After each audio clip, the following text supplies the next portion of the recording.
what's up, everyone? We're now showing up. What's up? Hey! Hey! How's everybody doing? So I am Jared Rabigo. This is Mr. Bob Roberts, our design director.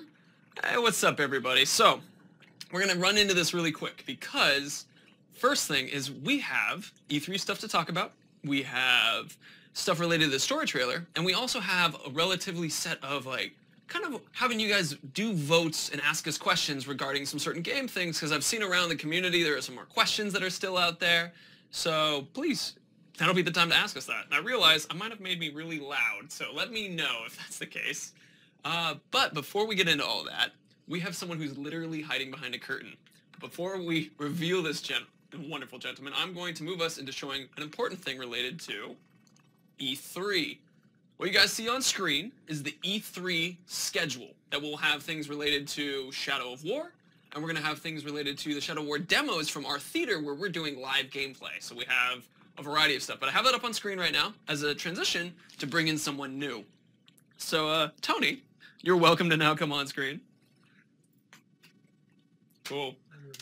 Bob, you're still heard, actually. Uh-huh. All right, so Tony's got a mic up here. Yeah, Tony's going to mic up. And we can hear him, and we will dive into the trailer. Yeah, that's the plan. And we'll start off with the story trailer. All right, so you guys haven't met Tony before. We sit next to each other out there on the team. He's our lead narrative designer, as Jared said. So Tony, go ahead and turn on your mic. He knows the most about the story. Oh, there it is. That would be, yeah, just switch it up, and then people will be able to hear you now. Go ahead and say hello to the world. Hello. Awesome. So for a moment, Tony, you're going to be Jared, just as a heads up. Look, it says Jared, but now it's Tony. Yay! Oh, wow. So, anyway, everyone, I'm off screen. Obvious. I guess that's an obvious statement now that I think about it. When we're watching the trailer, can we get it over here? So Oh, yeah. we can see, Oh, yeah. That would be helpful. Okay. So what will happen right now, everybody, is behind these lovely two handsome men is the story trailer, which now they're in the corner to do it. And we're going to go ahead and watch that a little bit. You can see things flicker around as I move it to prepare it to starting off. Let me pop the audio up a bit too. And so how's everybody doing? Everybody's good? Hello, Tony, mate. There you go. Yes. Trailer had some spoilers. Oh. More beards. Yes, More it's beards. another beardo. It's just We'll make sure that you're learning something about Monolith. Anyone who comes on from now on will get a beard one way or another. It's not a hiring requirement. It really isn't. I think HR it will be might be. upset. But anyway, At least not under the radar. we'll go ahead and start this. Pop the volume up to something that human beings can hear. And all you lovely people, give us a heads up if things sound a little loud. I'll be watching the audio to make sure that they're good. And Tony and Bob, just tell me when to pause when something exciting comes on that you want to talk about. Okay. Awesome. Let's do this. There is blood. How much are you willing to sacrifice? A little bit. To suffer. I have given up everything. Not everything. So we can pause here, probably. Pause time. Uh-oh. Almost. Sorry almost. about I'm gonna that. Backtrack a little bit. Backtrack a little bit. Back up Yeah, just there's a bit. a lot of stuff in there. All right, I'm sorry. Some of which we may have to wait till E3 to talk about, but we do introduce Talion and this exchange with this woman in a cave who you will learn more about at E3, but it definitely starts touching on some of the themes that we're exploring in Shadow of War. I guess in Shadow of Mordor, Talion's character was pretty driven by revenge. Like you saw the images there of his family being killed. We kind of pick up with the story, maybe we don't really nail it down perfectly, but maybe a decade after the events of Shadow of Mordor, where if you remember the last thing that is said, it's time to forge a new ring. It's pretty much what they do straight away. But they lose it pretty quickly. And so a lot of the events that are depicted in the early part of this trailer are relating to that. So I'm not sure how much more we can talk about the woman. In general, we're going to have a hard time going into much depth on any of the specific characters for you guys, so just a fair warning, but we'll give you what context we can as we step through. So one thing right out of the gate is, as Tony was touching on, the sort of revenge tale last time was much more immediate and personal. Like that's where we started the game last time, was the most visceral way to kick a character off we could come up with there. But this time it's been a while since that event, and so the stakes are a little bit different here. It's not quite as all about Talion's personal revenge. We're getting into larger, more epic human stakes, and hence going to Minas Ithil and starting the game there, as we've talked about before. Also, you've got here the other thing we're excited about this go around is getting to use these epic villains. Like you've got the Witch King and some of the Nazgul here in this shot that's on screen right now, and then you've got Sauron, of course, as the even bigger, big epic bad guy that we're excited to get to, because last time we're not unaware that the finale of Shadow of Mordor was a little underwhelming, the final boss fight. So I feel like this time the goal has been basically just totally overcompensate and make sure that no one is even remotely disappointed with how we wrap things up here. Many bad guys, many boss fights. Plenty of real boss fights without quick time events. Yeah. Awesome. Okay, I'm seeing some of you guys are chatting a little bit about some background noise, and I'm curious, but some audios are fine. Interesting. But, and we have a couple people saying a little too quiet, too. A little too quiet. Yeah. Hey, everybody, I'm still here. What's up? I'm going to up Tony a little bit. Thank you. Yeah, no problem. Lots of questions about the spider, which we can't talk about. Yes, theories of Shelob, theories of Ungoliant, perhaps another great spider. We don't know. Well, we know. We know. I get that. You guys have to wait you got a me. bit We longer. know. But I also saw a comment about the different Nazgul. So you'll notice not all of them are present in this shot. We're missing a few. We are gonna meet a few Nazgul and go into some of their histories. You'll see later in the trailer a little nod to one of the kings of the Second Age. And, yep. So you will get a little bit more personal detail on some of the Nazgul throughout the game. I'm expecting Tony to put his mic up on his neck. He was being very subtle. It's people were saying you were quiet. I was like, why is he quiet? I don't know what to do. I will speak up also. Yeah. We could probably continue. Yeah, pop. Sure. Let's pop back to play. My lord, we have located the new ring. Send the Nazgul, all of them. I know what you fear, Talion. Probably a good place to pause. So this touches on those personal stakes that Bob was referring to earlier, that we start off with the Siege of Minas Ithil. We see a Palantir. This is kind of a lot of actions are set off. You remember in the announced video, we show like the forging of the ring, and there's that last sort of blast wave that issues out over Mordor, and that sets off a lot of the events that are sort of shown in the game and that are presented in the trailer. So we'll be going back to that a fair few times. And you also see that little clip of the Palantir there. That's an important object, obviously, in the world, and it's a thing that we've got to play with here in Minas Ithil. We're playing with the timeline here the same way the films were a bit, though, where we're looking at this moment of the final siege, the last stand of the humans, the Gondorians left in Minas Ithil. So it hasn't fallen and become Minas Morgul quite yet in our timeline. This is the first push out of like Sauron's forces. So like if you think of Minas Ithil as this frontier city on the edge of like the eastern edge of the Kingdom of Gondor, and then there's the border of Mordor. This is like the first sort of push out by Sauron. It's just sort of the first city that they take. It's just, I think it's very clear to the Gondorians and to Talion that they're not going to stop there, that they will push on. So Talion gets to help out with that in the first act of the game. I saw a cool question from PG Player that I wanted to share, which was, when we're coming up with story, are we doing our own story, or are we working with any group of Tolkien lore specialists while we're designing it? We have lots of help. We work with Zents and Middle-earth Enterprises. And we have a linguist, David Selu, who helps us with Sindarin, Black Speech, all of the languages that we use to make sure that we are perfectly on point. Everything is reviewed and they can tell us when we're flubbing the lore so we can fix it before it gets into the release game.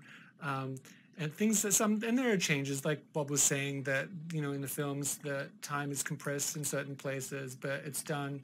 It's certainly not something we do on our own, but done in collaboration with the, you know, license holders. Right. We're pretty careful to not contradict important elements. Yes. Obviously, trying to, most importantly, stay really authentic to the themes and everything.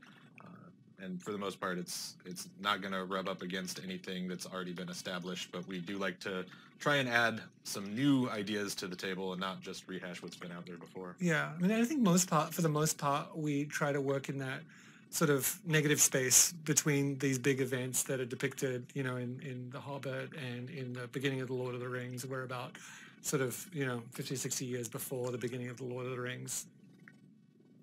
Cool. Do you guys, I'm actually going to talk real quick because people have been saying I'm hard of to be heard as well. Go ahead and also, Tony, put your mic on your neck. On my neck. Well, Yeah. I'm going to put it in my mouth next. It should be. There's a lot of people who just grab their earphones. So I'm talking real quick so everybody can hear me to let me know if it's still quiet. We got a couple questions about asking if the game is canon, which I think is an interesting question. That is a complicated question. It's a complicated question. Yeah.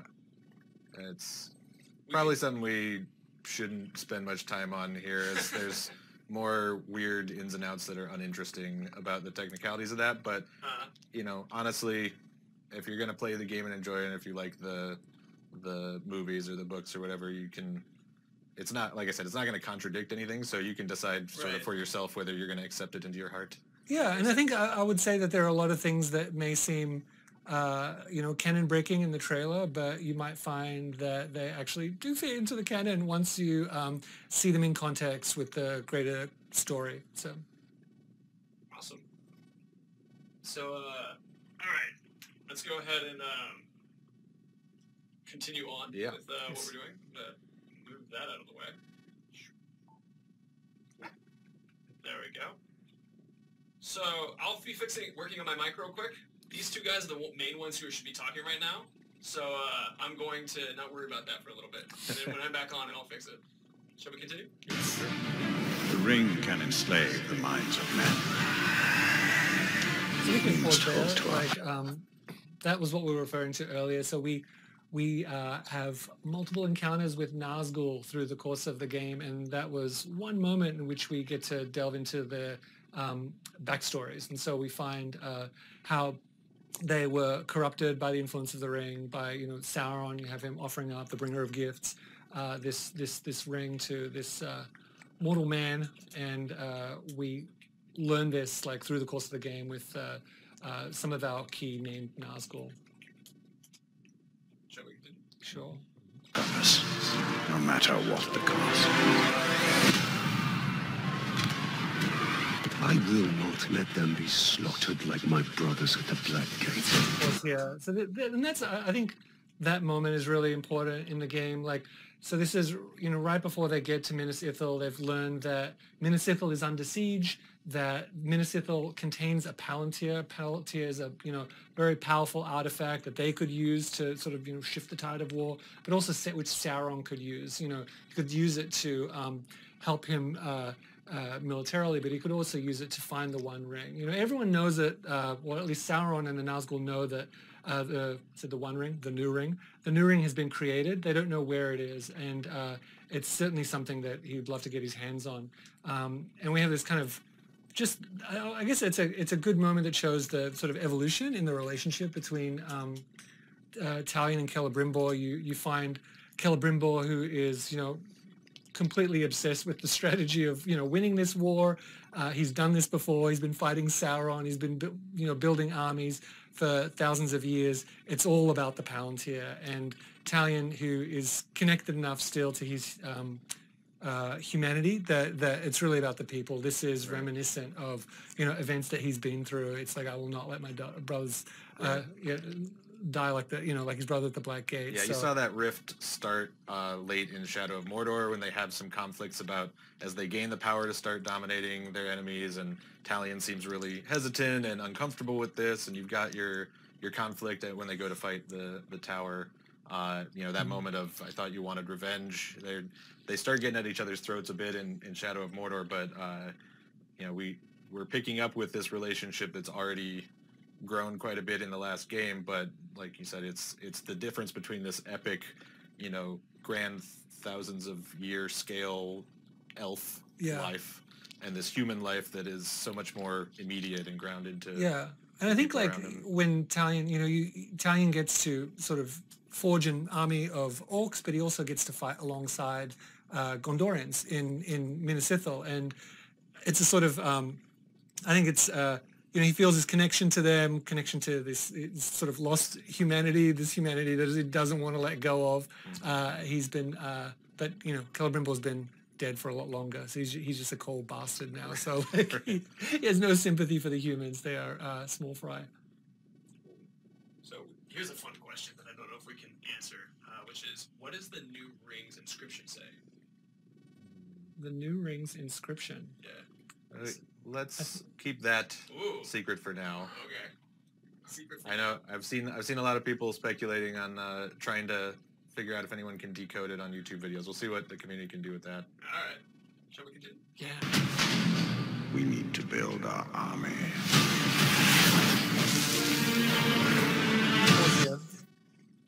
Oh, perfect place to stop.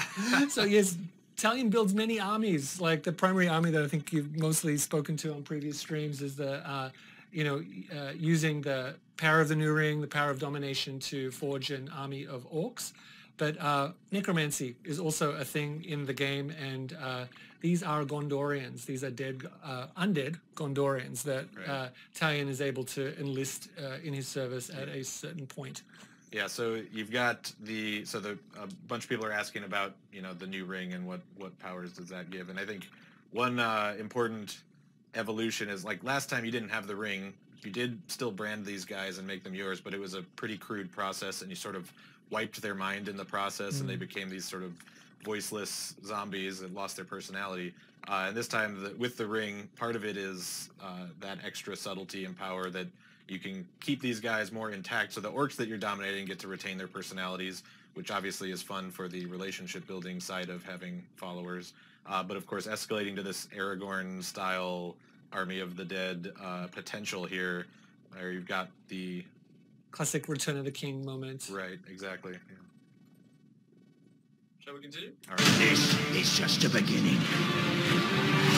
Sauron will not stop until all Middle-earth is dominated. What did we see? So maybe we circle back to that in a little bit, but again, we've got some characters here that we're super excited to talk about some more, but we haven't revealed everything yet. So you saw just a really brief flash, a glimpse of Karnan. Yes. Which we'll talk more about later. You'll see her show up a little bit later because she's part of the Mithril edition, that statue. So we'll get a little peek at that moment in a bit. So we have a bunch of people saying Entwife. We do. I see that. Okay. Yes. I'm just going to leave that hanging there. Okay, we're just going to leave that hanging there. Uh-huh. Perfect.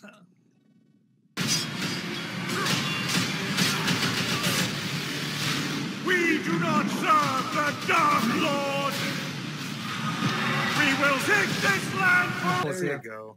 Ooh, Here, almost. Just back it up just a couple frames. That is our statue from the Mithril edition. Yeah, so that Mithril edition statue territory. So that is Karnan in the form of a drake fighting Targaroth, the Balrog. So in that particular frame that we've frozen on, they look a little more in love than I'd like. Yes, it's a mortal embrace.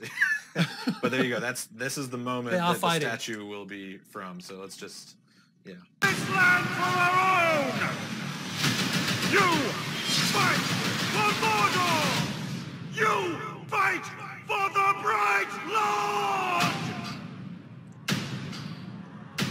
New devilry is this? Of course, yeah. So the Witch King of Angmar, is the Nazgul who's leading the assault, the siege against Minas Ithil, and through his, the power of Morgul magic, is able to possess orcs and speak through them. So effectively, this is the sort of mouth of the Witch King, who is challenging Sauron. It's sort of a trick that has worked for the Witch King in the past. And so, I mean, also, I guess it's important to say that, you know, Witch King has a sort of a like a vested interest in the fate of Minas Ithil. It's a city that he's tried to conquer before, but was routed, and so there's like he has a personal stake in it. And of course, if you're looking for a ring of power, having a magical seeing stone probably doesn't hurt. All right.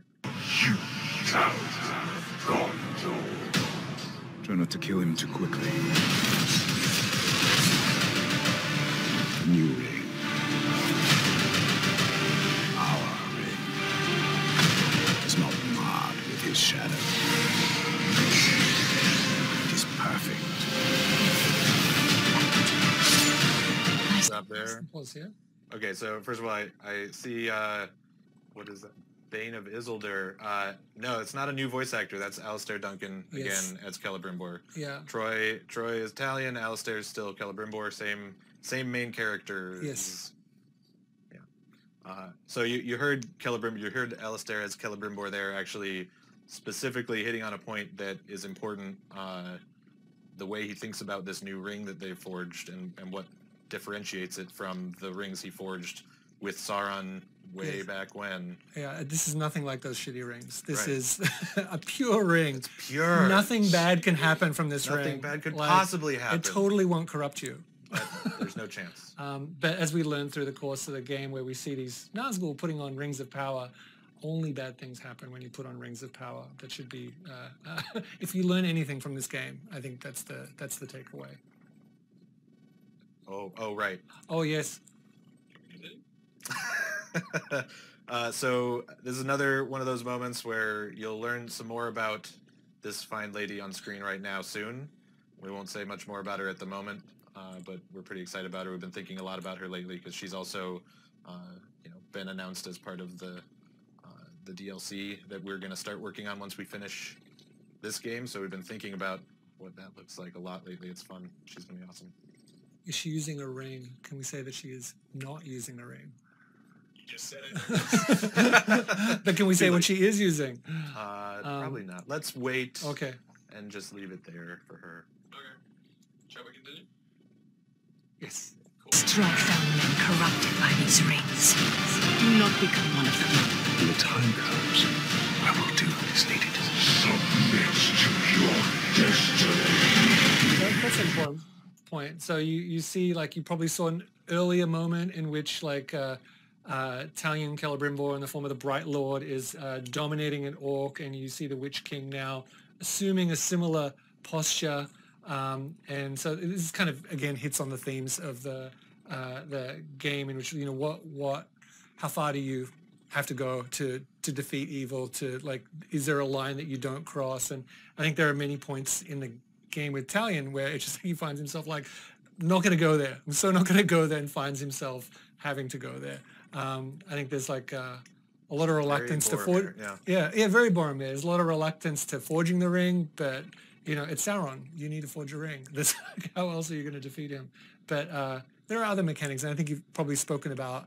There's domination. He has, like, you know, reservations about forging an army of orcs, but also shaming, which is another thing that he's very conflicted about. Right. All right. You guys want to take some more questions on that? Mostly about the Mithril edition? I don't know a lot about the Mithril edition. Answer questions related to the story. Oh, okay, yeah. That makes sense. We'll move on to other questions about other things in the next part of like later on in this stream. So the Balrog is Targaroth. Sort of like this is, you know, there are not many Balrogs left by this point in Middle Earth in the Third Age. They're kind of creatures of the First Age, and so he's one of the things that that are kind of awoken by the forging of the ring. And this is sort of how you start, you know, meet Khan, and that he's effectively her nemesis. That she put him in the ground once, and now he's rising again. And this is something that this is a problem that Talion will have to deal with, and players will have to deal with. Right. Cool. Run to your master and give him this message. I come for him.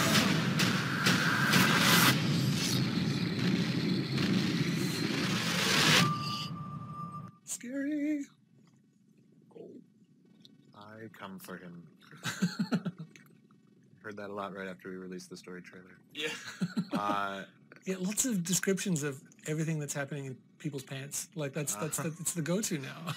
Which is not something we do a lot of in the actual writing of the game.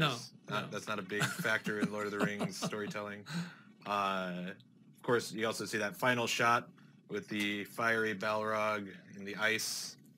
That's the ultimate question. Why is he not melting at all?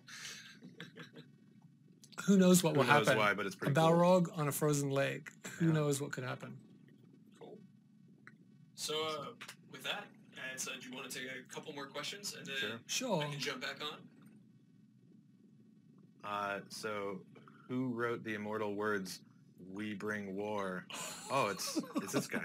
Tony was the guy who did "We Yes. Bring War." Yeah. I had no idea when I wrote those words that they would become so popular. But yes, Aslar is a favorite. But let me assure you that there are actually hundreds of orcs as cool as Aslar in the game. Maybe cooler. Maybe I don't know if the community will fall in love with the other orcs to the extent of Aslar. I think they will. I think you have every long-lasting person relationships will with find these their others. own Aslar Yes, once they play the game. that's the secret. Play the game, find your Aslar. Yeah. Every day that we're playing and testing here, we bump into a new guy that I'm like, oh, I hadn't heard that one yet. It's really funny. It's like a constant conversation of like, who is your favorite orc, and it often becomes, we have all these like super unique orcs with their like custom flair and just sort of this like weird perspective on Mordor and a weird shtick, and it's just sort of like you meet that orc and that's my favorite orc now. Because they're coming online like gradually, so it's just sort of like, oh, the obsessed didn't exist before. It's like now the obsessed exists. Obsessed is my favorite guy. Oh, the drunk didn't exist. The drunk is now my favorite orc. Yeah. So. Yeah, I see. I've seen a nonstop stream of Where Is Ratbag also, which just reminds me. We in the last game, Ratbag played this great role of like being that kind of middle ground between Nemesis System and cinematic story, where he's introducing ideas, but he's got a bit more of a deep tie-in to pushing the narrative forward in the early parts of the game. He's a campaign character, ultimately. Yeah, he's like a campaign character who's in the hierarchy, but we never really got to release him to the full sandbox and let people do with him as they will. And so this time, definitely a focus for us to try and have a more seamless blend where, first of all, the goals of the story are more seamlessly integrated. It's not as separate thing, the cinematic story missions versus the systemic sandbox stuff. They're a lot more integrated, and orcs can kind of come and go between those roles a little bit more fluidly, so you can actually have a bit more meaningful narrative purpose for any given orc that becomes your Aslar. Yeah, it's really exciting, like to have to introduce an orc like in the campaign story, and then have him in the sandbox, like to have all those other interactions, and to have an orc that you've had multiple interactions with in the sandbox, and then they appear at this pivotal story moment, of the game. It's just like, and it's going to be different for everyone. So yeah, that was one of my favorite things I've seen. That it took years for it to come out, but that video a little while back of someone who managed to get through Shadow of Mordor without creating a Nemesis, so that our system had to pull Ratbag as his ultimate. Oh my god, the fallback. The fallback. Oh my, that was so good. Cool.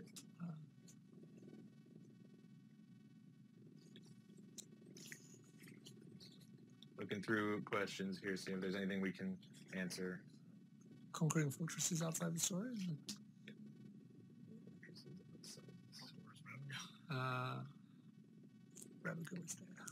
I'm still here, guys. I'm not gone. I know it's scary without me, but I'm still here. My mic is quiet, so I've been quiet. Yes, you will, as we stream our brains out next week during E3, I'm sure you'll see some glaive and hammer execution, some badass animations that use every weapon in our toolbox. That's one thing I saw scroll by there. All right. I think with that, since we've started to move questions off of Yep. story, Yeah. that's Tony. Thank you so much for hanging out with us. Thank you, I'm going everyone. to move us back to the hidden thing, Okay. and I'm going to silence you real quick, similar to how I am. Cool. Bob, talk us out. All right. So we're gonna do a little swap. Are you gonna swap to? Jared's gonna swap to Tony's mic since that seemed to be working better, I think. Oh yeah. And then we'll settle back down and talk other Alright. story stuff. Thanks, Tony. Thank you. Thank you indeed. It was a joy. All right. All right. All right. So what's up next, Mr. So next Jared? is actually going to be a vote from everybody. They're going to be asked to vote on a couple different things to just tell us what we should be talking about next. All right. So vote opening up here to decide what we actually spend some time talking about here. It's going to take a moment like that. All right. I'm going to hop on so you can see me too. Yep.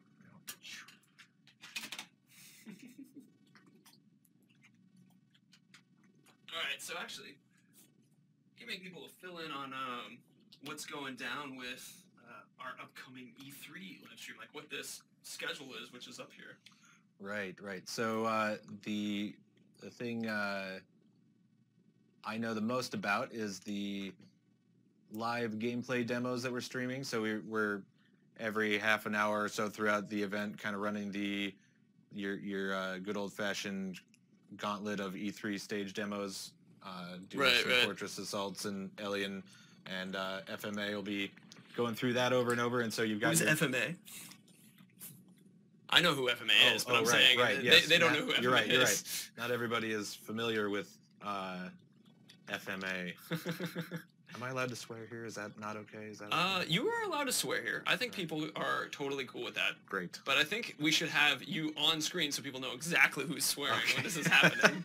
Perfect. So FMA fucking Matt Allen is going to be doing the demos at E3, so you'll see his beautiful face and or voice streaming these demos, Fort Assaults over and over week according to that schedule. So you should see lots of fun, weird, crazy, unexpected things happen throughout the day. I'm not as familiar personally with the other WB Games Live event stuff that was up there. Do you know what the plans are for those other streams? I do know what's up for the plans of those other streams. So for the other streams that are up there, yeah, I'll pop back to it real quick too. For the other streams that are up here, when it's talking about the 240, 345, and the 110 to 245, those are actual live stage events that are different than the live gameplay events. So the live gameplay events are going to be ones where we're doing demos, actually talking about the game and being like, watch it play and that kind of thing. Versus the other ones are going to be ones that are talking about the game from like Michael Blatter and like have a host and that kind of thing. So it'll be a little different. But yeah, let's see. I'm real quick going to check and get us a knowledge on what we should be talking about next for you all. I accidentally forgot to hit a button that said keep changes. All right, so it looks like you guys have the most, literally, are cut down the middle between us talking about Nemesis or us talking about It's a hung vote. World. Hung vote. So for those of you who got an invalid vote or beast or gear, go ahead and change your vote real quick because it'll keep track of it. How am I sounding now, by the way? I am so upset about the mic. I tested all 3 mics before I started, and they were working great right in the beginning. But anyway, it looks like World is actually taking... Oh, it's back and forth. Taking It's the back cake and now. forth. World's... It's still down the middle. Oh, wow. This happens a lot. A lot of the votes that people have are very, very down the middle. I'm always impressed with you guys for doing that. So, okay. Now we're... Fight. Oh, that was awesome. Cool. I didn't know that Tony said "we bring war." Like that was his line, and it's just so interesting how many people just latched onto that. Nemesis is taking the lead for this one. All right, so I'm gonna close out this vote because we're gonna choose Nemesis for this now because it took the lead. So, Nemesis. This is how we're gonna do this little bit. Basically, I'm going to give you guys an opportunity to ask pretty much almost any questions that you guys want to ask regarding to the Nemesis that we've shared with you before. Some of you guys have been asking questions outside of the subjects that we've been on, and I will skip over those. Just giving you guys a heads up, that will happen that way. But the general thought process with this is that we're going to kind of fill in a little bit about what is a Nemesis and that kind of give you guys a kind of high level, and then you can start asking tons of questions. Thomas Hurin, vote Beast, damn it. Sorry, that's funny. We'll get to that later, though, depending on how that goes. Let's see, sound is good, background noise seems to be gone. Excellent. Might have been the previous mic causing it. Mm-hmm. Oh, that mic. Cheese it 2145. Will we get sword stealers? I think that's a good question. Oh man, I can feel your gaze, Cheese It. Feel the gaze. Well, we've seen Swordbreaker. That's all we've seen so far. Oh yeah. Swordbreaker's have a good to be satisfied with that for now. No, we can't. It is not enough. All right, I'm gonna give you guys an overall view. I'm just making sure that everything looks good. Audio, I have a bunch of different people tell me how audio is now, so that's why I was checking and doing all that kind of thing. So let us begin with the top. So within Shadow of War, every grunt, every captain, every war chief, every overlord, these guys are all interacting together. You can have a grunt become a captain, become their war chief, become their overlord. Each one of them has various levels of strengths and weaknesses, which change up a ton of different ways to play around each one of these guys. Like Swordbreaker, Olog beats you down, you die, cracks your sword, and then opens up a whole new experience because now you want to get that guy. And also when you kill him, you get a better version of whatever sword that they broke. So that's awesome and also terrifying at the same time. Exactly. I mean, it's entirely possible that you keep trying to get your sword back, and he keeps killing you, and eventually rises to the rank of Overlord and becomes your ultimate nemesis. But it does mean, as long as he's around, that when you do eventually get your revenge, you'll get the best possible version of that sword you liked enough to have on in the first place. So I saw a question related to him specifically, which I'm now very curious about. If he breaks your sword and you die to him again and he breaks the second sword, which one do you get back? I think it's highly likely that he'll just keep the one sword in his pocket for you there, and not keep wrecking your gear. But we'll see. Anything's possible. We're still balancing and tuning things. So Cool. Awesome. Other little bit of it. Remember that you can have there are bodyguards and followers, and these are individuals who come out into the world, and these individuals will help protect you if you are in a last chance situation, like what we saw Mozu, the gotcha guy from the first gameplay trailer, shot at our Thrak in the head so that he wouldn't kill us. That's actually, we've seen that same archer savior moments happen too. So that's another advantage that goes in that way. And now, yeah, so let's start answering some just questions that pop up here. If you advance time, can a war chief become an overlord from Panda Warrior? It is possible. I think the best case for that is somebody who does something really badass that will get him recognized. So just passing time by itself, unless they're doing something cool to gain some recognition, they're not as likely to jump that big of a tier and really just take over an entire fortress. But, you know, killing the Gravewalker is a pretty big deal, so that's always a good possibility for them to jump into a higher level of leadership. So the Overlord and the War Chief can be replaced if you just keep moving time forward. Yeah, mostly it's about what cool things they accomplish. So if all you're doing is saying, let me just wait another day, not as likely. The guys in the pit will keep doing their missions and kind of beating each other down and going on beast hunts and doing all that kind of stuff. Let's see. I see a bunch of questions about various dynamics around Blood Brothers. That is going to be a really fun system full of nuances, especially if you start playing with dominating one half of a pair of Blood Brothers and seeing what kinds of things they do to each other. My personal favorite will be watching people pit Blood Brothers against each other, forcibly command one of them to kill the other. That'll be fun. That's going to be dark. That's a dark one. I saw a question from Hampus, which I think is a good one, which is, can you have a war chief in your army killed by someone else in your army without your consent? Without your consent? So, well, you know, orcs are assholes, so anything is possible. There's a lot of fun little quirks of personality that can bubble up, and a guy can you know, there's always that potential for a good friend to betray you in this world. So at that point, if your other war chiefs are around, then they become enemies of a guy who's flip side. So that can always go badly.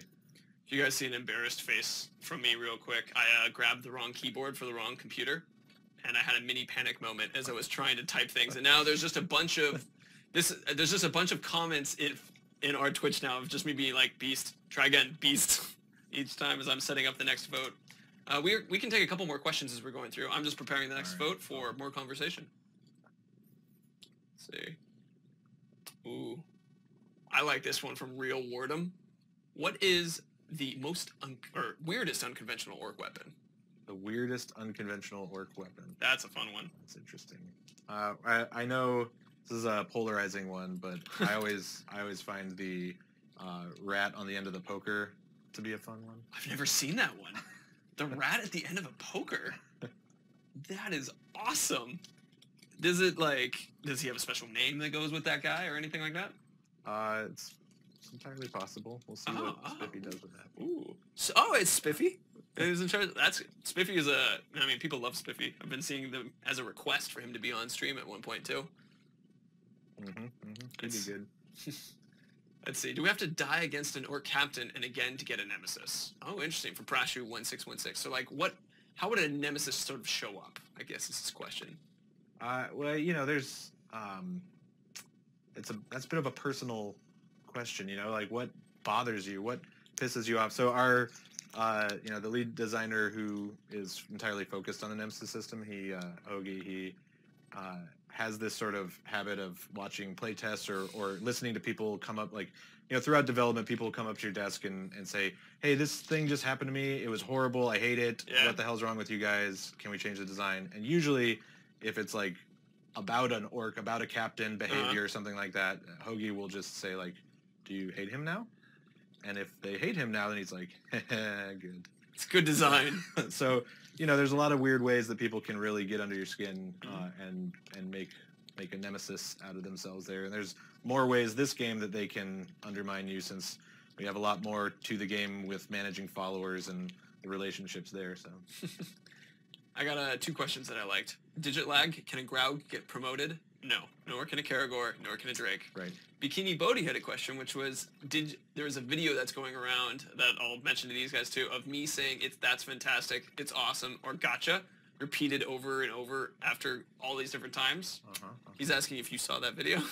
I haven't seen that video yet. Could you forward it to me? Yeah, we can forward it. I'm sure it might show up in chat all of a sudden now. Let's take 2 or 3 more questions and then start the next thing, and we'll eventually then just have a rush, whatever questions you guys want to do after that. Let's see. There's a lot of questions about the Swordbreaker. Everybody's Psychic Doctor, can Swordbreakers break other Uruk weapons? Other Uruk's weapons? It's a good question. Good question. I'm not actually sure. That's another fun thing about making this game, is it's so huge and it's such a weird dynamic sandbox. Right. That I have literally, even on recent press tours showing the game off, I'll see some features that I was like, oh, we got that in? I didn't even realize someone did that. Oh, that's awesome. There's another that's awesome. I saw another a Viper. I think it was Viper James was the name, and it was a question based off of would there be chain or flail weapons, and there's actually an image of that's gone of a guy using a giant chain with hooks on the end of it. Yeah, that's one of the tribe weapons. So. And for those of you asking about tribe weapons, we will do more discussion on tribes. Right now, specifically, we're not going to explain all of them, but that is one of the tribe weapons. Is it terror chain was the word that we've been using now for it?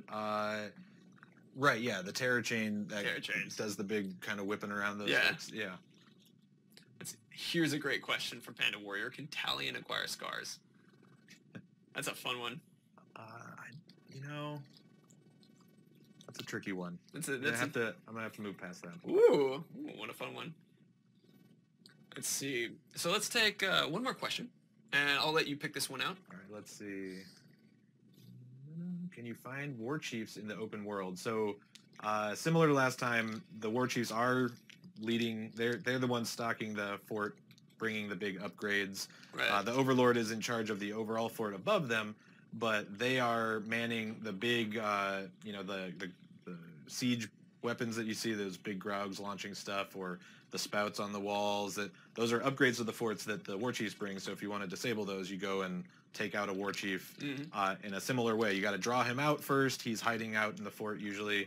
However, with that said, if he defeats you, then there's a good chance that he will just go on a feast, throw a feast somewhere out in the open to celebrate having completely owned you, which means that you have an opportunity to go get him out in the open world after having drawn him out from that mission if he won, which is usually, for me at least, Yeah. is an opportunity to sneak around and poison everyone he knows. Ah. Oh. I was about to be like, how petty, but honestly, I was like, God, that's horrible in a way, too, and awesome. Cool. All right, so we got a couple. Actually, now I do want to see one more, because I keep seeing it pop up, which is, can a grunt get promoted without killing you? There are some ways that grunts get promoted without killing you. There you go. All right, so those are our questions for Nemesis. We will have some more Nemesis questions at the very end if you guys want to, because we'll just have a general. But now we're going to open up the vote again for a new subject to discuss. Should we talk about beasts? Should we talk about gear? Should we talk about skills? Or should we talk about the open world? Go. So you'll have exclamation mark vote beasts, exclamation mark vote gear, exclamation mark vote skills, or exclamation mark vote world. That's always a hard word to use. Exclamation mark. Which is funny because I say it every time we start opening votes. All right, so right now, world is taking the lead.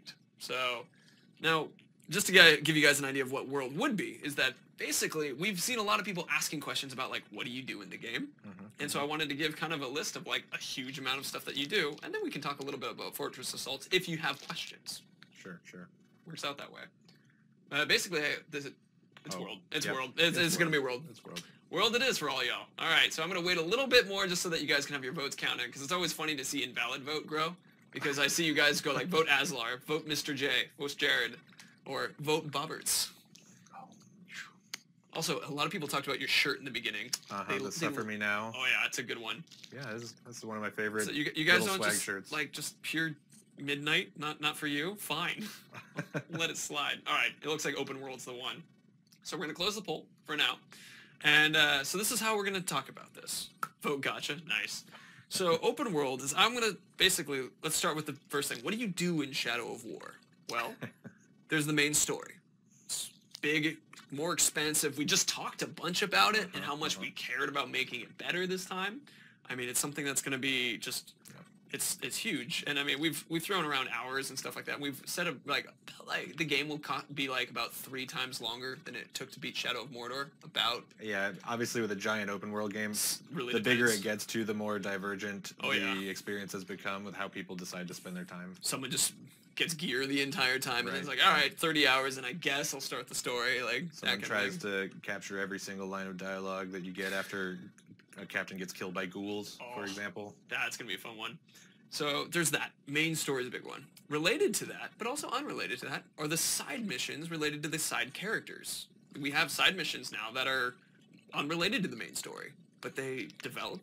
Or yeah, well, I mean, again, loosely, that you're still like exploring the core stories of the main characters who are pushing the narrative forward in all kinds of dimensions. So yeah, there's a blurrier line, I guess, between what's a main story mission and what's a side mission in some ways because of the effort we've put to try and elevate the bar on the side missions as well. Right. And you know, you've got the obviously the expanded Nemesis system to occupy your time with out there, right? As well, and then there's all the overlaps that start to crisscross between those elements. That's awesome. And there's another. That's awesome. I'm trying to change my vocabulary after seeing that video. So I'm seeing this question come up a lot, and so the question is, how many regions are there? And we can't answer how many regions, but I can tell you how many we've actually shared so far, because we've showed Nirnid, we've showed Kirithungel. You're going to have to correct me on how to say it. It's our lava region, Barad-dûr? Well, Gorgoroth. Gorgoroth? Gorgoroth. Barad-dûr is the tower that you see in the distance there, that opening shot. But I am so embarrassed. That's in the region of Gorgoroth. In Gorgoroth. Then we have Minisithil. Right. And then we've also shown I'm blanking on one. Seregost, the snowy mountain. And that was the first thing we showed. Oh, man. So that's 5. And each one of these are more expansive in so many ways over the 2 that we had in Shadow of Mordor. From you have more height, you have more interesting things happening in them. The creatures are different depending on what area that you're in. You got a lot more unique environments to explore there too. So yeah, that was another criticism we definitely took to heart from last game, was being a little too samey throughout the regions, and so pushing ourselves to diversify a lot more in these different areas. Oh, that's awesome too. There's another one. That's awesome. That's fantastic. And gotcha are the ones. I'll send you a thesaurus link afterwards, and we'll Incredible. practice. Excelsior. Have you guys played Horizon Zero Dawn? Yeah, it was so good. I've yet to, but So I'm excited to give it a shot. So let's see. Other things that are related to this. There's also Celebrimbor's past. There are missions related to that you can play, which, like, in that regard, will also open up access to certain items from, like, his weapons as well.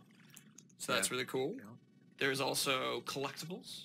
One of the collectibles is related to Celebrimbor's barrows, which is also a fun one throughout the whole world. There's other things you can do. Yeah, some more activities and more lore to dig into if you're into that, to go find all the secrets that we've hidden around and start to piece together different aspects of the history here. Oh, yeah. That's one of the nice things about starting in Minas Ithil there, too, is it's this city with so much history that we can mine, and humans who have an interest in these kind of ancient relics to learn about. Yeah, I'm excited about that one, too.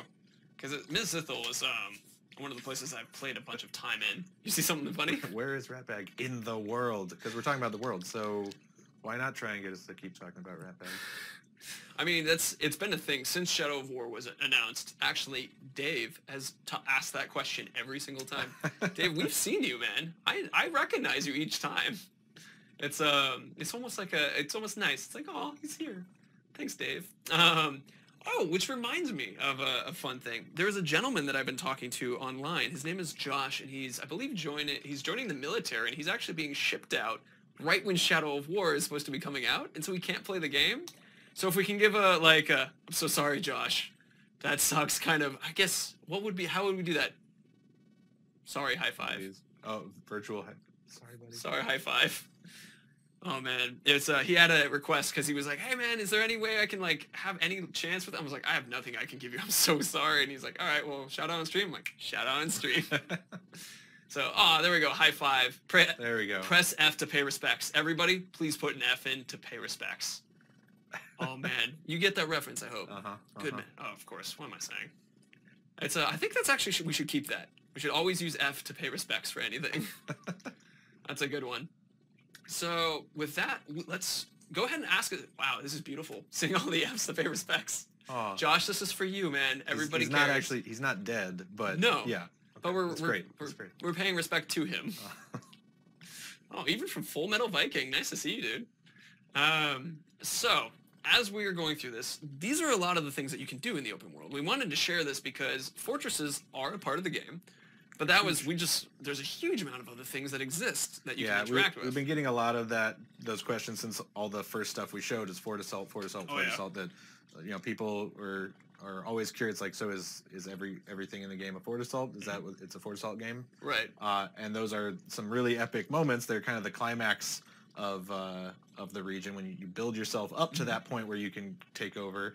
And of course, we still try to sprinkle new things to do into the world after you own the fort. So there's a transformation. You're in control, and now you've got some more opportunities. But still, there's a ton to do. It's still a giant open world game with all kinds of open-ended goals and things to pursue. I mean, one of the biggest things that started to really click lately around the team is the whole gear system and everything like that. Right. That does become a little goal into itself, especially with little challenges baked into the Nemesis loot when you get the guy who was that, really annoying villain who did something that Hoagie designed that he made sure you hated. And then he gives you that sword or that piece of armor or whatever with its challenge to upgrade it into its perfect form, and then you get distracted with that for a while. Yeah, there's a lot going on. That's a fun one. There was I like that bit too. Let's see.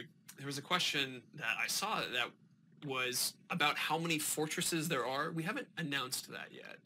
So I think that one, we're going to leave it at that right now. Let's see.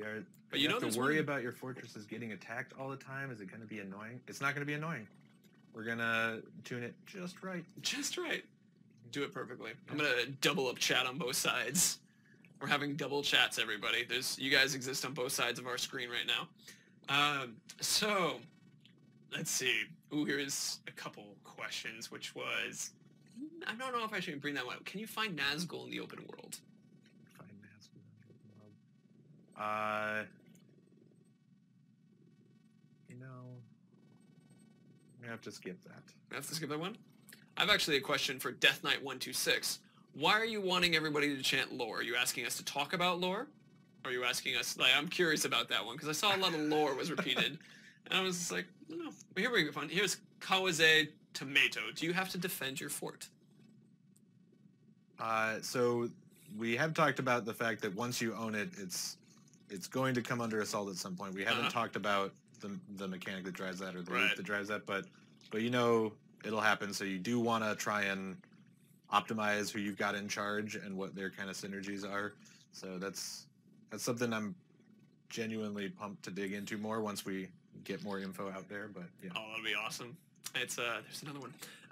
So related to defensive forts, remember that you will actually set up war chiefs along the walls that will have certain fort augmentations that will help you defend the fort. Like what we saw when we were attacking a fort, you can see on the, I guess, your guys' right side of the screen, certain augmentations that the war chiefs were bringing when we were attacking them.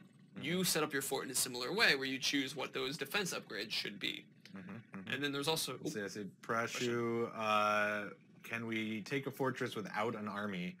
So that's a thing that we kind of went back and forth with as we were developing the game. And we got to a point a while back where we're like, you know what? I think it's actually cooler to let people just go start the fort assault mission, even if they haven't prepared very well. Because there's that debate of like, do we let people just jump in over their heads and get destroyed? Or do we, funnel people to do the kinds of prep that will make it the most satisfying version? But we decided, you know what, just leave it in your hands, let you go throw your face against that wall and just die in the poison spouts with death raining down upon you, and realize that having friends is good. You can go collect some valuable allies and they will make this easier. But there absolutely will be, I'm sure, a few talented folks who will just take every fortress without any help. Oh, absolutely. I see a couple people shouting, yes, let me get destroyed, or Leroy Jenkins. We absolutely. I mean, I'm looking forward to seeing people trying to do that. That's going to be fantastic fun. So, all right. Let's see. I'm going to take one or two more questions related to this, and then we'll move on to the next stuff. Let's see. Oh, that's an interesting question from Rhythm Beats. Can you clear the map of your troops to take over the map again? I think the way that you're asking this question is, this is an action open world RPG as opposed to a real-time strategy game kind of thing. Right. I mean, there's kind of an element in Shadow of Mordor as well, where you build your army. If you build your army so effectively that you've actually filled the entire hierarchy with branded guys, that there's not as much to fight anymore.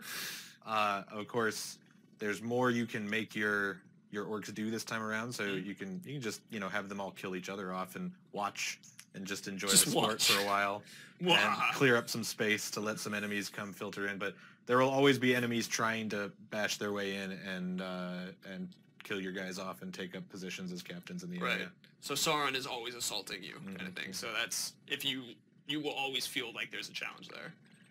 Here's a question from Truly Spoken 26, and this is one I've seen kind of popping around a little bit, which is, can you have an orc join you in any way other than dominating them? Can an orc join you without you dominating them? Well, it's kind of a layered answer. There's some complications that I will try and ignore around just in-flight feature development kinds of things. But the one for sure way that orcs will join you without you personally dominating them is the fact that we had this a little bit last time, that when you dominate a powerful guy and you go on that assault mission, he's not just one captain joining you. He's bringing his boys with him. So you didn't actually have to personally go up and put your hand on everybody's face. You get the powerful ones, they command some authority, and they'll bring more with them. Exactly. So basically, it's if you dominate the higher up, then the people who work underneath them generally are the ones who get dominated as well. So, okay. Let's see if there's any more. We've run into captains we've met in other regions, hopefully in the most rage-inducing ways. In the most rage-inducing ways. What a good answer to that. I like someone asked if there's a new ring fidget spinner. No. No, I don't. Is that what you want from the Mithril edition? Oh, it's like, you could have this dragon or this little spinny thing. And I bet people will choose this spinny thing, too. Let's see. Let's take one more question, and then we'll open up the votes again for the next set. Let's see. Hammerhead45, just as a heads up, that's a long question. It's hard to read that as you guys are going through in chat. So I'm trying to catch up to it, but it's just a lot. If you could parse it into a smaller one, that would be easier. If you get all the, if you got the fort of the area, are all the orcs friendly in that area to get you have an idea what the question is saying? Yes. So I think I was saying that a little bit a minute ago, but you will have a lot more allies in that area, and the fortress itself will be full of your guys once you conquer the fort. But the further you get from that stronghold, you are gonna always have to deal with some of Sauron's forces. It's a dangerous world still, but you've just established at least a base of operations. Here's I'm just gonna grab this one real quick. Okay. Dugza the Stout. What is Dying Command? That was one of our orcs in the live gameplay. Dying Command, yeah. That's one of those traits on the Commander advanced class where when he goes down, so commanders usually have gangs. They're more about, you know, bringing their friends and buffing their friends. So Dying Command is a trait where when he dies, when you see that happen in a stream, they kill a commander in a stream, you'll see the guys immediately around him just rage out and start going nuts and swinging with uncounterable attacks at you. So it could be a dangerous moment right after finishing off a commander. Oh yeah. So it enrages their followers. So with that, we're going to move on to the next set of votes for you guys to do. Let me grab that. I just hopped over and I love to see your little dance thing that you did for the enraged people. Alright. Cool. Alright. I can do this. Yes. Alright. Beasts, next ones. Gear, and then skills. So Hammerhead's trying again with the long question.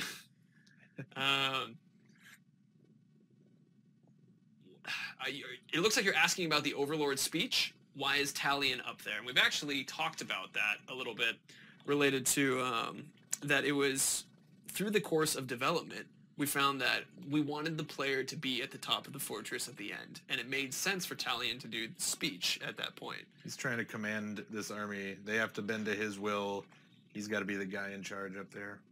So with that, I mean, we still have Overlord speeches when you're assaulting a Overlord fort, which is interesting because it's like, if your fort gets taken back, as Sauron does attack, we talked about that again, there's more conversations again. So as many, I guess, if you want to have more talks from those Overlord guys, just keep losing. Alright, it looks like Beast is currently at 50% of the votes out of skills and gear. Cool. Vote all of the above. Nice, Dugza. Everything. We'll get to everything. Tyrionin, how has the respawn time killed enemies? I have no idea how to answer your question. I'm sorry, man. Oh, here's it from Tizon Boy. Is the speech going to be the same every time Talion wins? No, it's not. Nope. There we go. So it looks like Beast is still staying at 50%, just about. So we're going to go ahead and start talking about some of the beasts. Now, you guys will get excited because one of the things I'll talk about for beasts is going to be spiders. But first, we'll get involved with the Drake. So, questions now about the new beasts and kind of the new interactions, because one of the new, like, additions to gameplay, especially if you're on a Drake, you can literally get a Drake's eye view of the world now, experiencing traveling the world as a Drake and flying around as this guy, shooting fire, and like if someone is hurt by beasts, there's an opportunity as a Drake there. If someone is enraged by fire, you can burn them with the flame. Like there's a lot of interaction that way. My favorite is snatching them up off the ground and carrying them somewhere fun and dropping them. Somewhere fun, like a bouncy house. Exactly, yeah. Oh man, the Mordor bouncy castle. It's pretty awesome. That reminds me of a comment that when the Uruks in Lord of the Rings said meat's back on the menu, they have a concept of what a restaurant is. Which then got menus. Which out of that one, it's just like, is it really hard to get into the Mordor restaurant? And it's like, well, it's not a place you simply walk into. Bad jokes. Awesome, fantastic. Gotcha. So Drakes with then let's also talk about Graugs. Water bombs for Balrogs. Yes, it's an entirely water balloon based fight. Oh man, the Balrog just turns into like solid magma. It's like no. So then, how many bouncy houses will there be? At least 5. Yeah. So in the case, let's talk about a little about Graugs too. So Graugs, you've seen us play them in the live gameplay. They can climb up. They can smash through walls. They can pick up stones and throw them. Right, right. We've seen an ice crowd chucking an ice ball in Right. one of the open world trailers. We've seen in the fire ground could breathe fire in one of the thumbnails that we've had for, and actually on our schedule thing right here, you can right. see. Oh, that's stream over. Sorry. We've seen this one. JK. JK, we're still here. You can see this guy's breathing fire. Yeah. So we've got the elemental Graugs that you've seen a couple of like that are going to be the bigger, badder, more rare guys that if you can break them down and dominate them and mount them, you've got some more crazy tools to play with. Those guys are really fun, and the Graugs are also across the board just more mobile this time. Last time we had some very, very basic, like you can get up a little wall if it's the right height, but they can do quite a bit more this time and really chase after that terrified guy who you ran after. Oh yeah, right. I'm gonna interrupt myself, or us, I guess. It's a weird statement. Billy Bob 396 wanted a quick question. What is the Green Drake? Because we answered that actually during the story segment. Yeah, that's the Karnan. So you saw in the story trailer Karnan Drake smashing into Targorath Balrog, the Mithril Edition statue moment. So Karnan is a mysterious nature spirit we'll talk more about, but she can take the form of various beasts and creatures, so that does fit in here. Right. So there you go. That's the Green Drake a little bit. But it isn't necessarily like a set of elemental drakes like there are elemental Graugs. Right, right. I mean, she's got her own special powers, but the drakes, the rest of the drakes in the open, the wild drakes are fiery. Right. Which there was another question, which is, could a wild creature attack during a fort assault? And actually, you can bring in a wild drake and has no master and will burn everything. There's all kinds of ways those creatures can pop up in the sandbox during fort assaults all over the place. Oh yeah. So let's see. Oh, no, then the Caragors make a return. You can summon them now. You can actually summon any of the Drake, the Graug, or the Caragor. And there's also, like, the Caragor is still super athletic. Is able to jump up and climb alongside Talion. You use the big glaive now while you're riding on there. His combat's been updated. His movement, he's even more mobile. He used to be pretty mobile. He's even more mobile now. There's, the stealth that we had in the DLC last time. That's just kind of default part of the toolbox now. So you can climb up and sneak along an edge and pounce down on a guy and chew his neck out. Oh, that's awesome. So the Caragors being with their new stealth abilities, and there's certain swarm kind of capabilities or pack capabilities with Caragors as well. Right. Since we updated their combat to be a little bit more along the same lines of the core, like on foot combat, where you're attacking, you're countering, you're building up might and firing off your special moves to spend the might like that. So there's some more cool stuff that they can bring to the table if you want to summon one in and hop on and go crazy. Oh, that's awesome. I'm hoping we'll see a bunch of that in the streaming next week. Woo! So one of the things I see a question is people are asking if the Lord of the Hunt versions of these creatures are going to be showing up. So what we've done is, so we showed some of the elemental Graug, so that vomit to screen poisony guy that we had in the Lord of the Hunt DLC, that'll be one of the possible elementally type Graugs that we've got, the poison guy there. And the Karagaths that we had in the DLC, the big mechanical change for them was that we added the stealth, and you could sneak around and do stealth kills on them. And so we've just kind of rolled that into the basic Caragor abilities this time around. They've all gotten a little more agile and sneaky. Awesome. There was a question from, do you have to land a Drake to get off of it? No. You got Seregost, which is a great name. Seregost, no, you jump off. It's actually, I believe fly through the air that. And then go into range mode and snipe somebody or shadow strike off and to a rooftop somewhere, Right. There's a couple questions that are getting off topic of the beasts real quick, so I'm going to just bring us back into that. We'll have more of a general conversation about anything once we've kind of gotten through all our subjects. But people asking questions about certain saves, or people asking questions about if we can get into buildings. I mean, you can climb buildings as a Graug, or you can't fly into buildings on the Drake. It doesn't work. Yeah.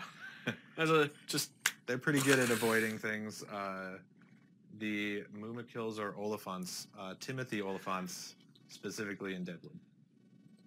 There you go. Let's see. So then finally, let's talk a little bit about your guys' favorite, the spiders. So the spiders that you've seen, you can summon them similarly as, but they're a slightly different ability. And you saw that in one of the Minas Ithil videos talking about the Predator skill tree specifically.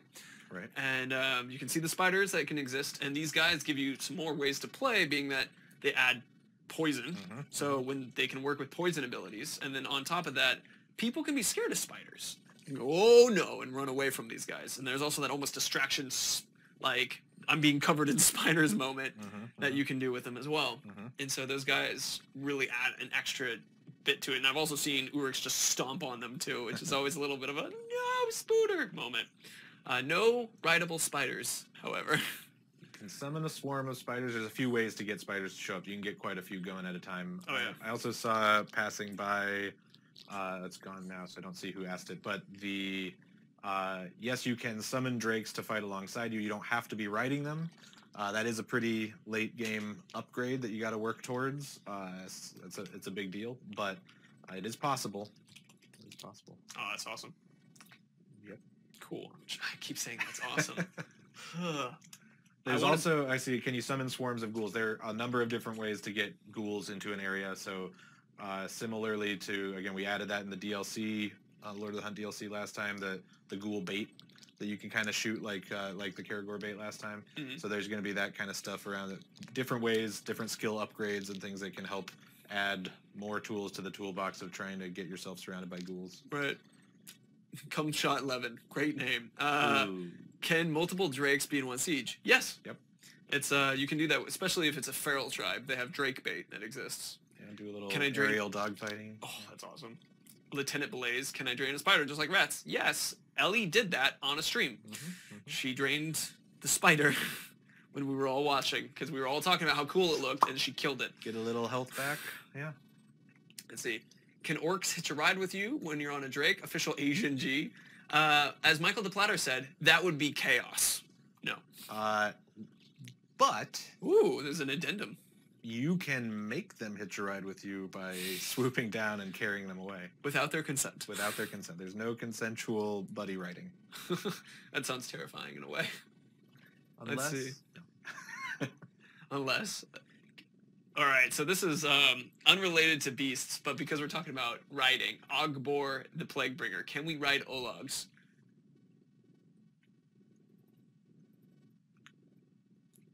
It's how you... I know, it's one of those another layered ones. Yeah, It's like, no... yeah, maybe, but yes. it I mean, depends. you'll probably see that happen next week, is my guess. They had the question basically popped up originally because there was an Olog on stream that had an anti-mount skill. So that was where everyone's like, what is that? There's some mechanics around that you'll hopefully see Ellie just go nuts with next week. That's well said. All right. Okay, so I love it, Kronos. Long pause. We had to think about. It's an important question. All right, let's see. So Urks do not ride drakes. That's just not the case. You will see. I mean, we showed Nazgul riding the fell beasts in the story. Right. Like so. Let's see. Can we house beasts in our forts from Hallower 1980? I mean, beasts there will be beasts housed in your forts. Yeah. So, but it's not like you don't like go up to each Monster beast Rancher. and say you, and then walk over to a cage and go in here. Wait. Right. You don't manage it like that. But yeah, if you walk around your fort, you'll find some beasts. Caps Lock keeps asking about the Kara Corgi. That's only in our dreams, man. Just up here, just in the imagination. Okay.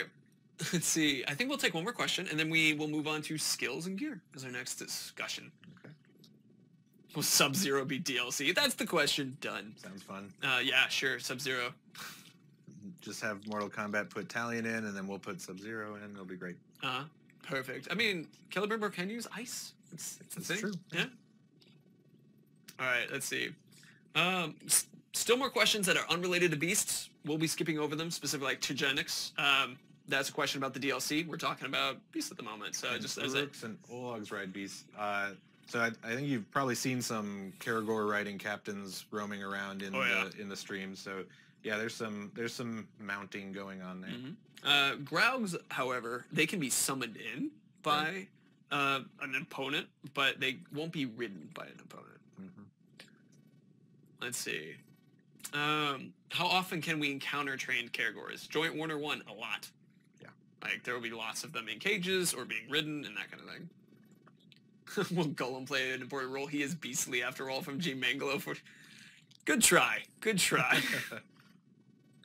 Let's do one actual one, because I've just been grabbing something that making me giggle. There's a couple good ones in here. I like, can some beasts only be harmed by certain elements? And I like, can they summon rare beasts? Those are interesting questions. Can they summon rare? I'm assuming rare beasts. So they're, if the question is, can Talion summon rare beasts, then yeah, we've got some various upgrades mechanics that you can work towards to keep upgrading that stuff. The Nemesis system is full of surprises, so you know. Full of surprises. There's only one size of spiders. Yes, pocket size. Pocket size, the pocket spider. So, let's begin the next set of votes, which are skills and then gear. Those are the next two that we're doing. So, we're going to be talking about either if you guys want to talk about swords and legendary weapons and loot, or if you guys want to talk about some of the new skills and specifically builds in that regard. Let's see. Opened new poll. Uh-oh. Oh, you guys aren't voting yet. That's what's going on. For a moment, I thought I did it wrong, but I see everybody's voting. And it's working now. Yay! Cool.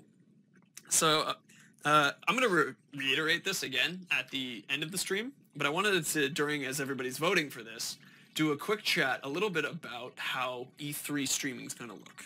So, if you guys can humor me for a second, boop, this thing that's up here, June 13th, 2:40 to 3:45 p.m. is a live stage event where we're doing discussion and that kind of thing.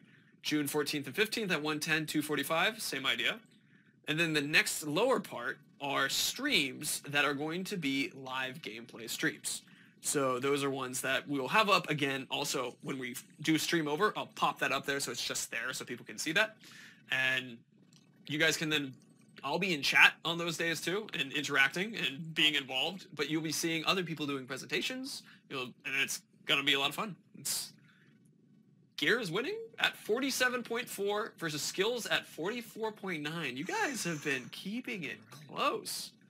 That is awesome. Oh, it's tight. It is tight. It is now even closer.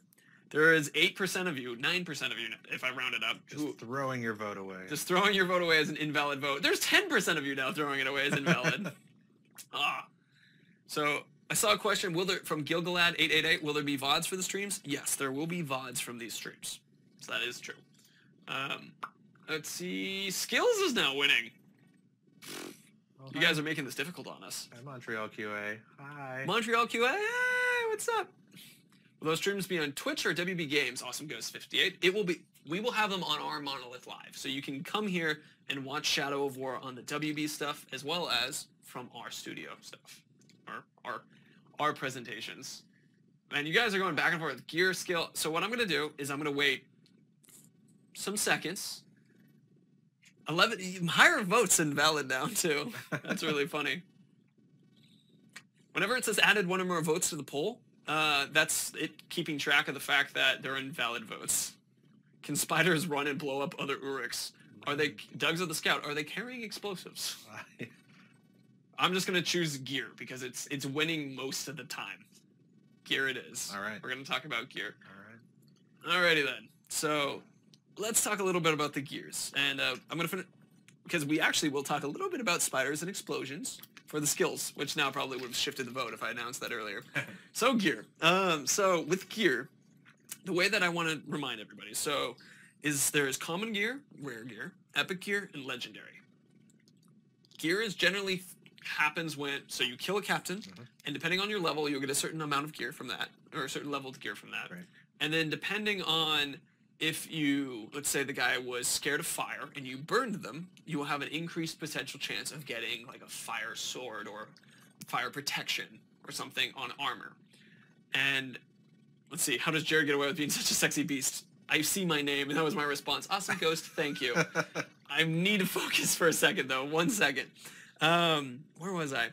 If you go to something like Fire Gear, yes. And so if you get something like that, that'll be a rare or an epic piece. And those pieces have challenges assigned to them that if you do the challenge, like stealth kill 3 orcs on fire, well, they're on fire specifically, not you, but they might be you, actually, then it will unlock an ability that now when you do a quick throw, it's going to light that orc on fire 66% of the time if it gets hit with it. rare, or I believe, no, excuse me, epic is the next tier above it. And that one actually will start with an ability and then have an unlockable ability. Right. And so that's an extra higher. And then if you hit legendary, which these are things that you get from legendary orcs, and these are come in sets. And you can also get some other ones in other ways, like the Bright Lord armor comes from doing the Celebrimbor Barrow missions.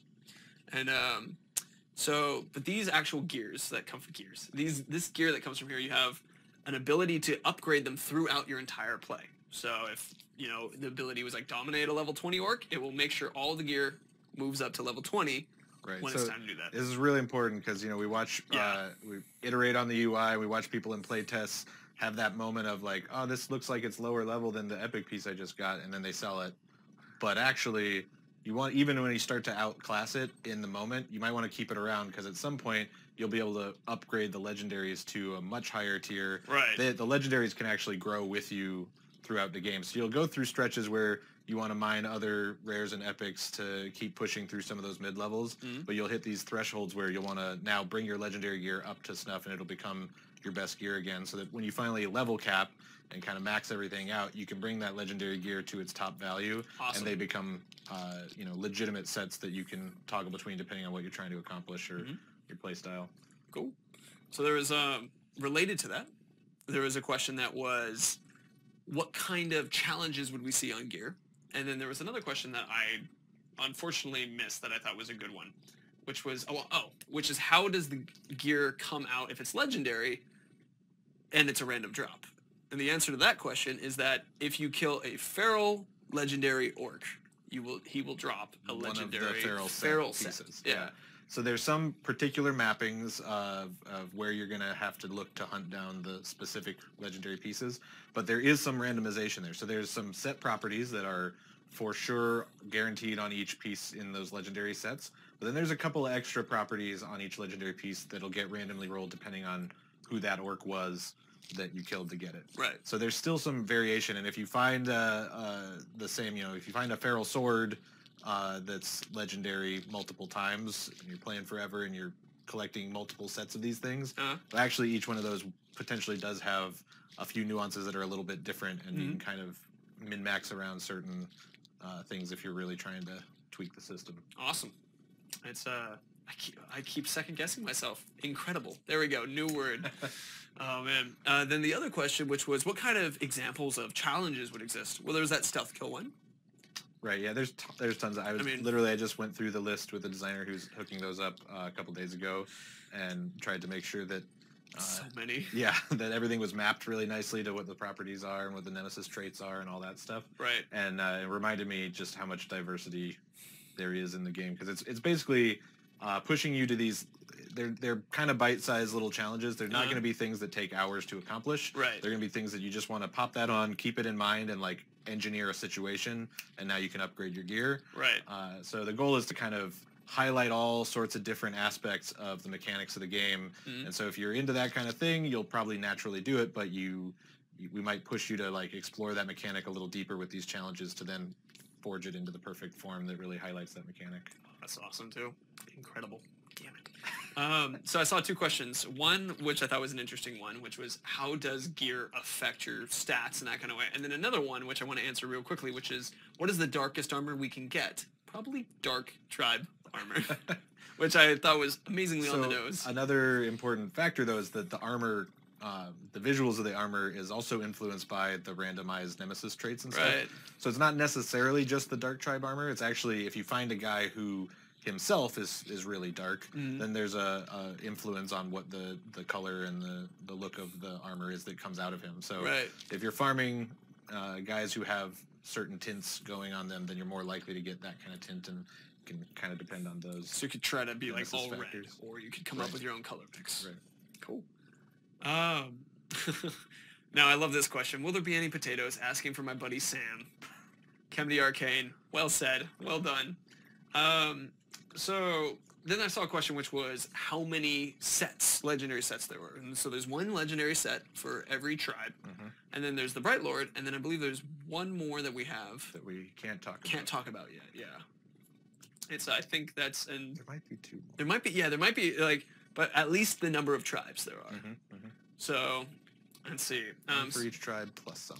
Plus some. I like that way, yeah.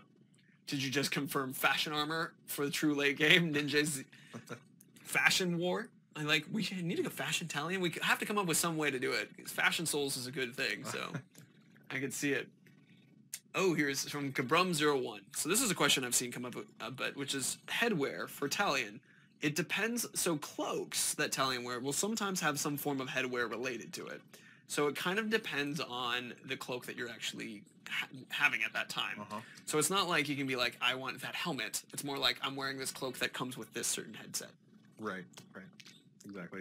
Vote fashion war. If you encounter a sword breaker and he breaks your sword, and then you go try and get a better version back, and you eventually kill him with fire, and he's got a fear of fire, can that add the fire ability onto the sword you're getting back? Yes, totally. It's going to give you back a better version of what you had, potentially with even more stuff on it. So that's a possibility. Yeah. I love this question from Dave. Will a Nemesis tribe be angry about Talion wearing gear from the tribe, from a rival tribe? From a rival tribe, or I mean, from the same tribe, because you know he killed your tribe. Yeah. So the concept of the gear also is like it's not that they're literally dropping you a cape to just put on. Yeah. It's more of a record of the battle and using Celebrimbor's epic forging prowess to craft your stuff into different and better forms and sort of commemorate the orcs you have slain along the way. So they're a little bit disconnected. It's not literally putting on the orc armor. It's forging a different, more Talion slimming armor out of that kind of encounter. Right. I saw a question that I thought was particularly fun, too, which was from Official Asian G, which was, can you remove armor? Which I'm curious if he's trying to lead to, can we have a bare-chested Talion? I think is the question direction that's going with that. Or do you only change the armor? Talion is too modest for Too modest. He's just died a lot, probably a lot of scars. He's a noble man of Gondor who's, No, you got to work to see this, as Mr. Talion would say. So this is another question that comes up a bunch, and it's kind of another layered answer. For Kawaza Tomato, can you craft armor? And the answer is, you don't go to a smithy and then add certain things together to craft armor. Whenever you kill an orc, however, Celebrimbor crafts an armor in response. And I think the captain. The closest thing to that kind of crafting concept in the armor and weapon pieces themselves is these challenges that once you complete the challenge, you can go back in there and upgrade it to add these new properties to it. Right. And then, of course, there's the gems that I've seen pick up periodically on the streams and stuff. Those that you can kind of combine together to make bigger and better buffs that you slot into each of those slots. Right. Which is a reminder, so these gems, each one of these gems has a certain status effect where it'll increase health or damage, it'll increase likeliness to pick up Mirian drops or increase experience gain, and you can take these and slot them into various weapons or armors, and depending on where they are in a weapon or in armor or in a ring, it will change up what kind of benefits you'll get from it. So, and you can also combine these gems together to make bigger, more powerful gems on top of that. Right. Saw a question that I wanted to kind of answer a bit. We can't answer it completely, but it was from the Reaper, which is that he was asking, please talk about each sword that comes from the legendary sets. The answer will be no. However, there are different swords. And the second part of the question was, will there be different executions for each one? No, in that regard. Yeah, they'll enable different cool gameplay loops, but they'll have you're playing with the same animations there. Seamus, is it possible to mix sets, or is it better to complete one full set? It's up to you. Yeah, there are bonuses for having multiple pieces of a set, and we've designed it so that you can mix and match to get the bonuses that you think will go together best. So you might decide that it's best for your playstyle to play with one complete set, but there are certainly some really fun combos that we've been playing with, especially that I've seen QA start playing with, that are hilarious. So. Oh yeah. There was one thing that I particularly, in that regard, is that we saw on the live stream when we showed a legendary gear set that when Talion was lit on fire, he would periodically explode, assuming he had 4 sets of that gear on.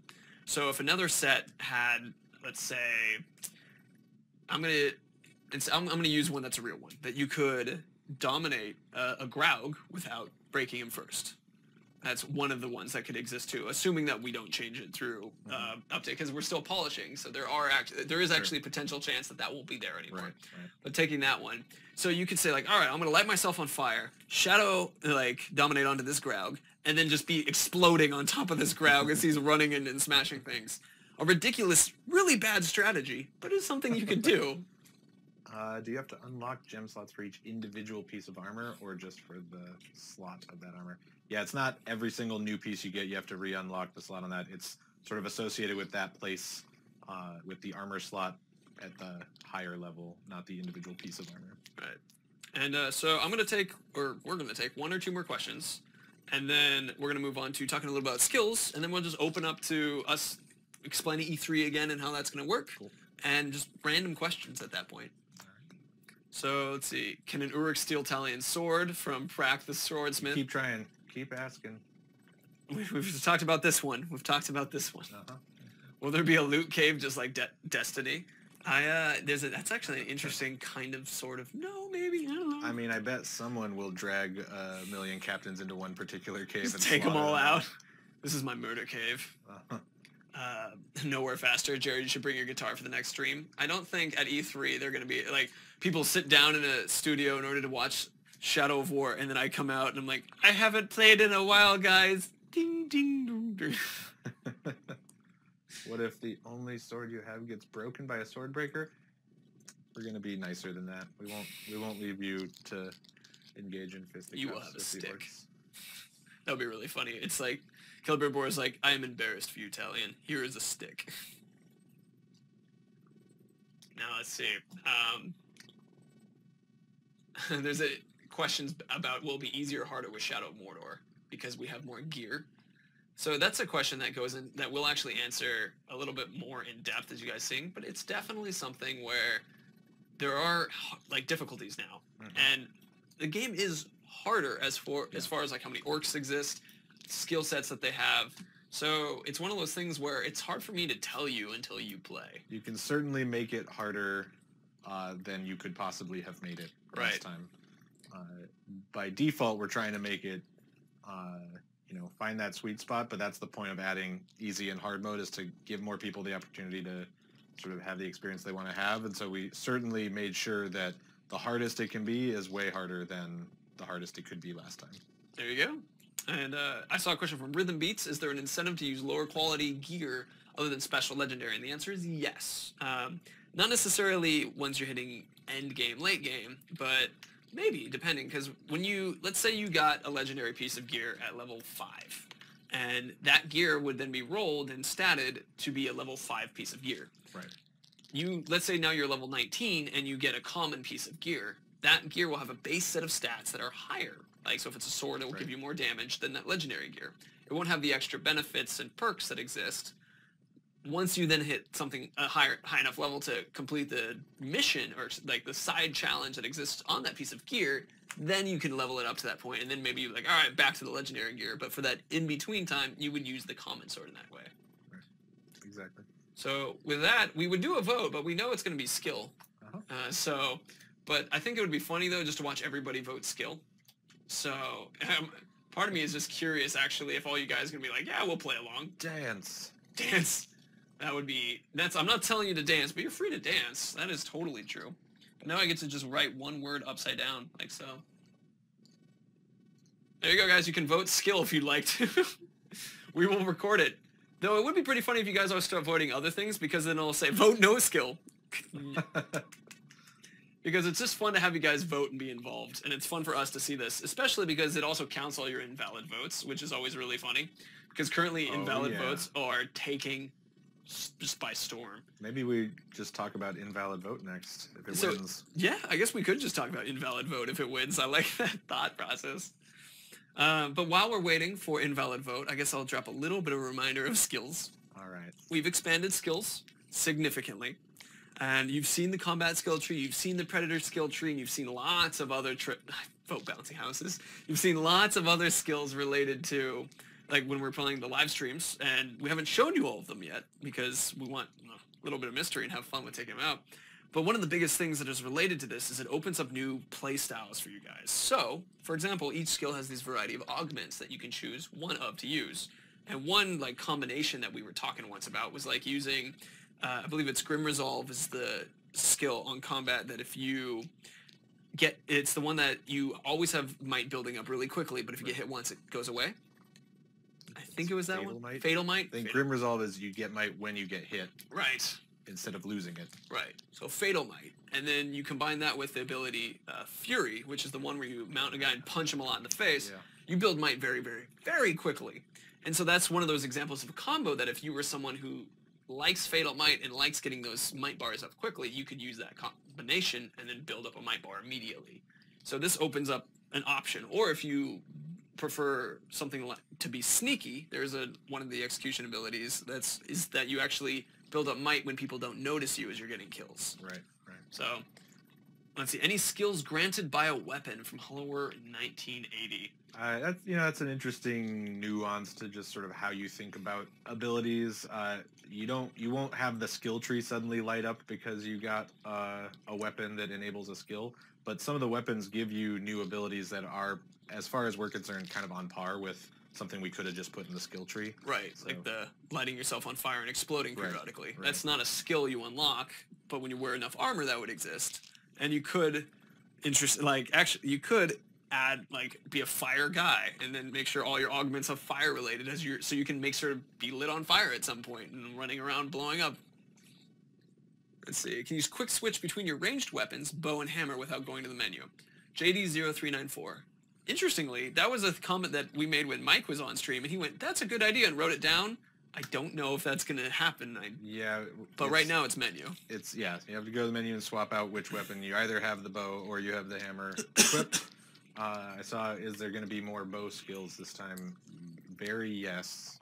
Oh, yeah. Very yes. I mean, you'll see, you already probably watched Ellie using a handful of them.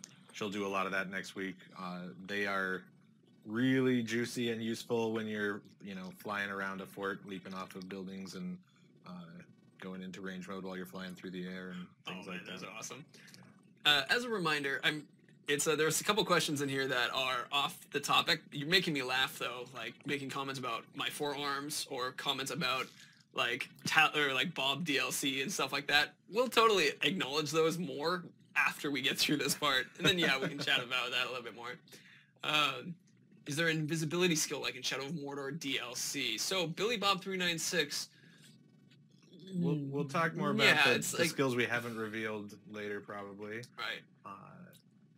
Hollower 1980. Can a skill be negated by curse? And the answer is yeah. Right. So one of the big things that curse does, you see the crazy sort of click the sticks, go nuts with Celebrimbor pops out and you start slaughtering everybody in super slow-mo. That whole move, you fill up your wrath meter and unleash. That is completely disabled when you get cursed. So even if you've charged up your wrath meter, if you get cursed, it's going to start draining that away. There's some of those kinds of things, and curse definitely puts a little bit of a damper on particular moves. Awesome. Let's see. We have a couple people asking weapon upgrade questions, and there's actually 2 of them are legitimate. So real quick, there isn't like an inventory max. You can carry as much inventory on you. At some point, the machine will run out of memory. So. Right, exactly. Like but the thing is, you don't keep things like that really, because like legendaries are kept in their own area. Yeah. And then common stuff, when you have a better sword, you'll just break it down for Mirian. Yeah, at some point, you'll want to sell off your own stuff. But yeah. Exactly. And then there was another one, which was, are death threats still a thing? Will they increase the chance of epic gear drop? We're not revealing too much related to that, but there are ways that you can interact using the Nemesis system to increase the likelihood of better gear types of gear. So, yeah.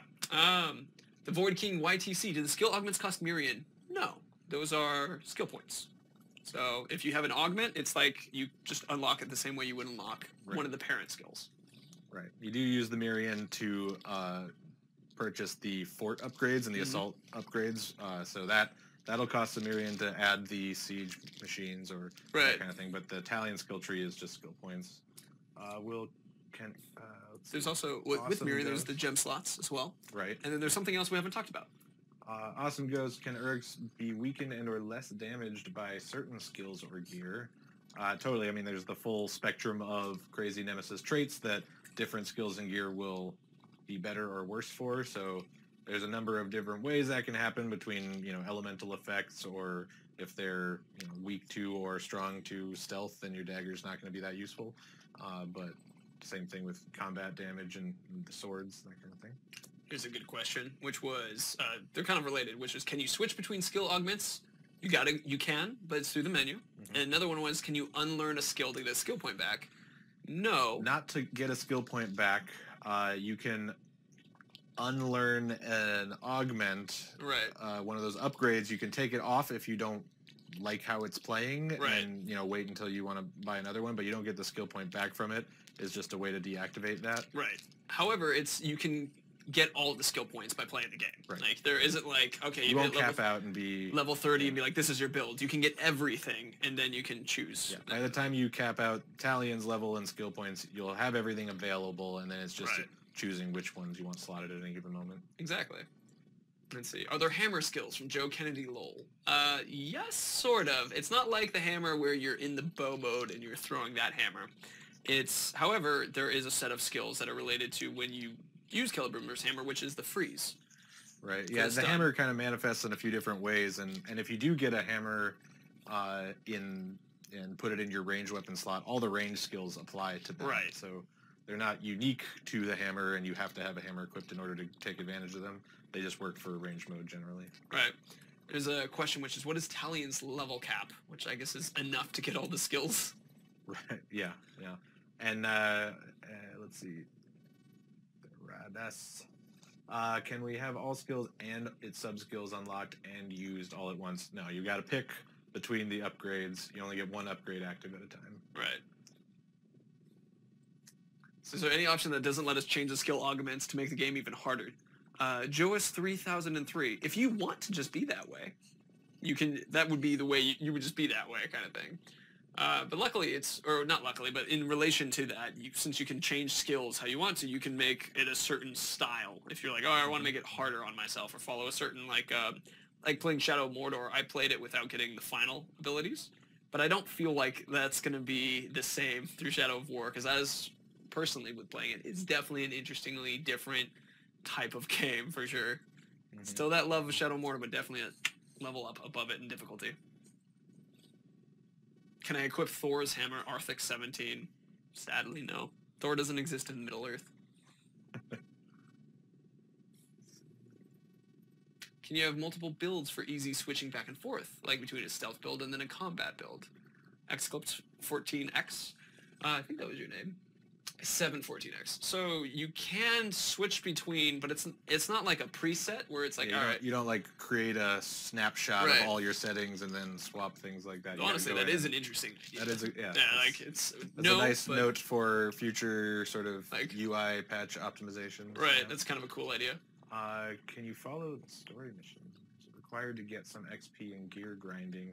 Oh, interesting. Yeah, so depending on how much of a beeline you try and take through the main missions, how distracted you get, you'll certainly end up finishing the game, or finishing the story missions of the game, quote unquote, with a different level of skill points, and you'll just have to see what your patterns end up leading you to see how much you feel the need to grind. But for the most part, it's a pretty fluid, like it's going to depend on your play style and what you have trouble with, and what the random system rolls at you to get in the way. So. Oh, dude. So we're gonna take I think one or two more questions, and then we'll open it up to talking about really whatever questions you guys want to. I keep seeing a lot of people asking about his shirt, for example. So it's we'll open those questions up. So yeah, we Void King Y2C. General questions at the end. Yes. So is there a Swordbreaker dude for your armor?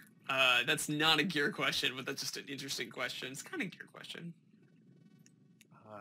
But we're talking about skills now, so I'm just gonna pass over it. Yeah, I think we're gonna pass over that. I just liked it. Sorry for getting your hopes up. Yep. Let's see. Necromancer skills from Poozacat. No comments. No comment. Yeah. Can you unlock all non-story skills before getting far into the story? Awesome Ghost 58. I think you can. I think, yeah. Can you unlock all the non-story skills? Right. I think some story skills are parent skills, though. Right. So there's some dependencies as you go down the trees, but Right. but if it's not dependent on a story skill, then technically, yeah, you can grind your way to unlocking that stuff. You'll probably hit a point where you'll think the most efficient thing to do is probably to play through the next story mission, but it's possible. One thing related to the side stories, too, is that there's some abilities that are story abilities you get from doing the side missions. So you could complete the whole main story and then still have some side missions to get those other abilities, too. All right. I think let's do one more. All right. So there's the what variety of dominating techniques? They said branding, but I'm trying to remember it's dominating. Is there a way to... what fun. Someone is eating something. You're convinced, Silent Shadow. No food. Is it the beard rubbing on the mic? It might be a beard rubbing on mic a little bit, yeah. So, let's see. How far can we get in the skill tree until the story blocks us? Joint Warner 1? I mean, far. Yeah. I mean, you can unlock, like, relatively. You can actually see, if you go into the live stream that we did last week and 2 weeks ago, the entire skill tree. And so you can see where their skills are actually, we'll say this is a story skill and where it isn't. Yeah. I mean, we unlocked every single one, though, so that might be a little bit harder now that I say that out loud. Sorry, never mind. It's always will always be branding for us. I could see that, Tyson Boy. That's a funny thing. Can you be poisoned by your own poison skills? Jilly Crap. Great name. No, you can't be poisoned by your own poison skills. Right. I mean, you can poison a barrel and then blow it up to get balefire to hit you. Run through the balefire as it spreads around the zone. Right. And that'll, yep. So balefire is poison and fire combined. Ellie does it in the live stream that we showed you guys, where she quickly does what is known as a poison tendril. The poison tendril. She does poison tendril, which is a far off ability to poison barrels from afar, and then shoots it, and then it's fire and poison. So. And with that, I think we should open up to general questions because people are starting to be with some of those silly questions. Which one of them, the person made a comment about the forearms. Thank you for giving me a compliment about my arms. That made me feel good. I do rock climbing, so that's where that can come from. All right. Makes sense. Let's see. What do we got? What is the difference between Mystic and Dark from Nowhere Faster? And interesting. I think to do a higher level, because we'll do a deep dive into these guys. Okay. But from a high level, the major one is that the Mystic guys tend to be more focused on like rituals and this kind of thing, while the Dark is like really close to Sauron. Right. So, for an example, where can we get Shadow of War merchandise? So if you're referring to the shirts, this is a shirt that we got when we were traveling in Europe. It was so as of right now, these shirts are just our shirts. Yeah, we don't have any place to buy them yet. European PR folks made some of these and were nice enough to give us a couple. So. It was so nice, yeah. Let's see. As you guys are putting in more questions, apparently I forgot to turn off MooBot because it's still counting some votes. Let me close that off. But I wanted to do another reminder real quick about the... Oh, you have a question? I've seen this Sondrelker, this question go by a bunch of times, asking to clarify what this Minas Moria place is we talked about, which I assume you were maybe mishearing Minas Morgul, which is the city of Minas Ithil after the Nazgul take it over. You see in the films, you see the giant green spire shoot up into the sky, and Frodo and Sam walk up, and there's those creepy statues, gargoyle-y guys guarding the bridge and the Tower of the Moon there. So after the Nazgul take over that city, it's called Minas Morgul, and that's what we're talking about. Right. Then there was, is there a delay in the release? Nightwalker 87, we recently announced that we were moving the release date from August 22nd to October 10th. Right. So it will be that much better, more polished, more beautiful of a game. Right. We're spending the time to ensure to polish it up, balance it out, make it better. See. Other questions. Is there a legendary version of the starting set? Unlimited Panda 5. No comment. No comment. JBJ Blaze. In order to work for Monolith, are beards actually a requirement? That is the exception of the Tom Cruise doppelganger, i.e. FMA. The thing is no, it is not a requirement. We do really lazy, and we're from Seattle. Beards are a thing up here. Like that's part of it. it's always a little cold, but not that cold. I mean, it really keeps you warmer, so that's nice. Speedy T51 wanted a bit more of an in-depth of what's being polished. I mean, we can't tell you specifically because that reveals the development process a little bit more in depth than we should be. What we can tell you is that it's Fixing tons of bugs, yeah. Making things run smoother. Yeah, just all the stuff that we can cram in before we have to send it off to certification. Right. Let's see. This time for real. Are there Swordbreaker dudes? We've already said no, not. Oh wait, no, because it was the skill one. Are there Swordbreaker dudes for your armor? Which is that a question we can answer? Yeah, we've been over this, chair. I'm sorry. I'm sorry, guys. I'm sorry, Bob. Heartbreak. Let's see. Can you use elven swords or bows? It's an interesting question. I actually don't know if that gear, if Celebrimbor makes one of those. Swords or bows. We'll have to wait and see a little bit on that. Right. Will it run at 60 FPS? Well, obviously it will if you play on a powerful enough PC. Yeah. Can you change Talion's hairstyle? We prefer the mohawk. That's the best hairstyle, and no. Thank you for saying we have nice beards, though, Hirdeling. Is it possible to get rid, kill all of the Uruks and Ologs in one region, at least for a time? I'm sure that will be a specific goal that players will set for themselves. I think it will be possible, but again, not forever. There will always be guys trying to fight their way in, so depending on just how badass you are at it and what strategies you take, I'm sure you'll be able to pull it off, at least for a moment. There you go. Let's see. Can Talion use dwarven weapons? There is actually a dwarven armor set, so I believe so. If I mean, that's what Celebrimbor had called them. So yes-ish, sorta. I mean, it's not like you're gonna use a dwarf weapon, but there is armor set that is dwarven. There was a question about PAX West. Yeah, and I was like, well, we live in Seattle, so it would be surprising, but I don't know if we've officially confirmed anything. Yeah, well, so a number of us will personally be there regardless. Yes, that's true. There's always good talks and fun stuff. Let's see. Saw a question that just joined midstream. Did we talk about the story trailer? Yes, we did. Caswell Harclay, I think so. So once we're done, go ahead and watch the VOD, and you can see Tony, the guy who wrote We Bring War for Aslar, talking about the story. Just tell him wear boxers or briefs. Commando. So here's an actual question from Hugo Summers 1. Can Talion use curse? Sorta. The siege beasts in a fortress assault or in defense can be assigned curse as one of their things that they shoot. And that spreads terror when it hits the grunts, and they run away from it. And we'll see what ends up on gear. You never know. Right. And so with that, it's 4 o'clock, so we should take like 1 or 2 more questions. Yeah, I gotta get back to finishing this game. Just gonna go play. Well, try and fix some bugs. Oh, that kind of finishing the game. I really like the idea of everyone being like, "Wait, that's true. That's true." Yeah, it's not 100% clear. No. Let's see. All right. Oh, I have a final thing that I got to make sure I say too at the very end. Let's see. Ooh, so we have questions about necromancy from Killer Kai. We'll talk more about necromancy in a future stream because it's cool. Talion can run faster, jump further, climb faster. Why can't Uruks climb? You just keep an eye out in the streams. They're more mobile than they used to be. Oh yeah.